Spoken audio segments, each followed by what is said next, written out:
Night తిరుమలలో 8 o'clock బయలుదేరితే ఇంకా ఎర్లీ మార్నింగ్ 4 అయిందనమాట విజయవాడకి వెళ్ళేసరికి.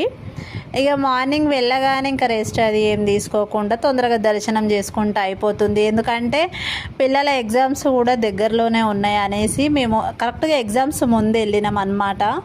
ఇంకా తిరుపతి అయిపోగానే అక్కడ కూడా తొందరగా పనిలో పని దర్శనం చేసుకుంటూ అయిపోతుంది అనేసి విజయవాడకి వెళ్ళి అందుకు ఇంకా తొందరగా దర్శనం చేసుకొని మనం కూడా ఇంటికి వెళ్ళే పని ఉంది, పిల్లలకి ఎగ్జామ్స్ ఉన్నాయి కదా అనేసి అయితే మేము ఇంకా తొందరగా అయితే చేసుకున్నాం అక్కడ.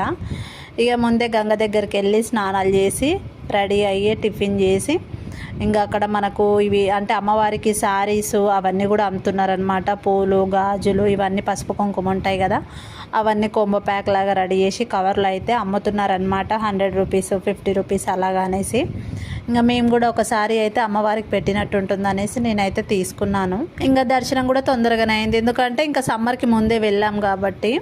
సమ్మర్లో ఉండుంటే అయితే రష్ ఎక్కువ ఉండేదేమో, మాకైతే తొందరగానే అయ్యింది. ఇంకా 12 o'clock వరకులా ఇంకా మేమైతే బయలుదేరినాం అక్కడి నుంచి. Bye bye.